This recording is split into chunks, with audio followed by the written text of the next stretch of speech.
कुछ शिकायतें गई हैं मिनिस्ट्री के पास। मिनिस्ट्री ने उनको ध्यान में रखते हुए अपना काम किया है, अपनी कार्रवाई करी है। हर चीज़ कानून के अंतर्गत होगी, हर चीज़ के लिए एक पैरामीटर्स तय हैं, उस पैरामीटर के अंदर कोई वायोलेशन होगा तो उसके हिसाब से मिनिस्ट्री चिंता भी करेगी। सर, बीजेपी आगामी जो चुनाव है उसको लेकर के अपने कार्यकर्ताओं के बीच एक टारगेट सेट कर पहली बार जब हम लोग 2014 में चुनाव लड़े थे तो 176 सीटों पे हमारे को 51% ज़्यादा वोट पड़े थे। 2019 में 264 सीटों पे हमको 51% ज़्यादा वोट पड़े हैं। इस बार टारगेट है कि 350 सीटों पर हम लोग 51% ज़्यादा वोट लेकर आएँ।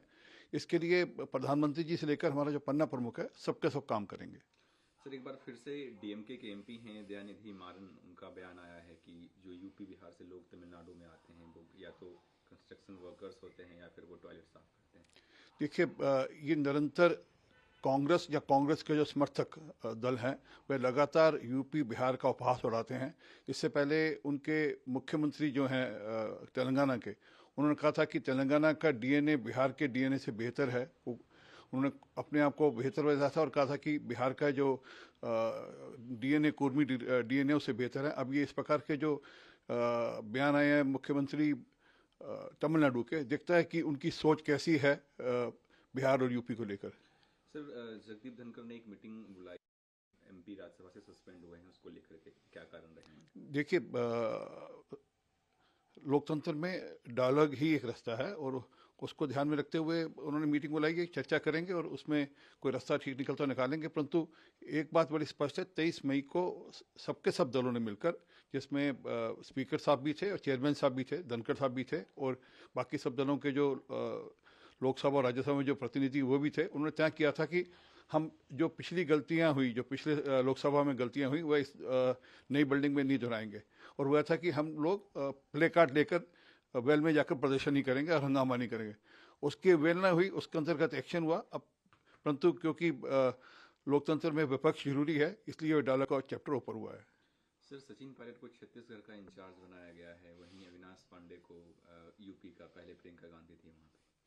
देखिए, उनका अंदरूनी मामला है, उनकी पार्टी में फेरबदल कर रहे हैं। वो अपेक्षा करते हैं कि जो उनका अंदरूनी मामला है थोड़ी काट लिया इसके ऊपर।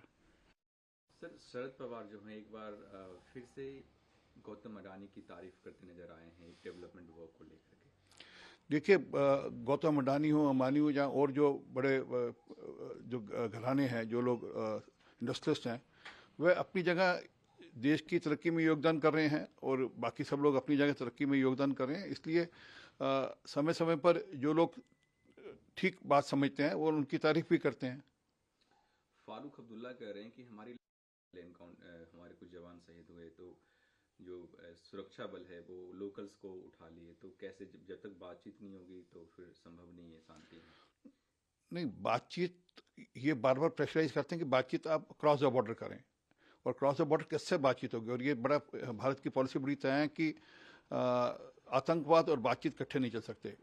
इनका दबाव है कि आप किसी ढंग से भी अक्रॉस द बॉर्डर बातचीत करें। और जहाँ तक लोकल्स की बात है, अगर किसी गांव के अंदर से आतंकी हमला करेंगे तो गांव के लोगों से पूछताछ करना तो बड़ा नॉर्मल सी बात है। सर, संजय सिंह जो इलेक्टेड कह सकते हैं बता रहे हैं, तो उन्होंने कहा कि मैं 12 साल WFI से जुड़ा रहा हूँ, मैं ब्रिजभूषण जी के करीबी हूँ, इसका मतलब ये नहीं कि मैं डमी कैंडिडेट। देखिए, ये उनका आंतरिक मामला है। वो इंडिपेंडेंट बॉडी है, उनके यहाँ चुनाव हुआ है और उसमें शायद उनको 40 वोट पड़े हैं, अगेंस्ट दी ऑपोजिशन 7 वोट पड़े हैं। तो ये उनका अंदरूनी मामला है। अब वो कैसे उन्होंने चुनाव जीता, क्या जीता, परंतु ये जरूर है कि हाँ, एक चुनाव हुआ और ट्रांसपेरेंसी के साथ चुनाव हुआ, उसमें सब लोगों ने अपनी कोशिश करी, वह जीते हैं। Thank you.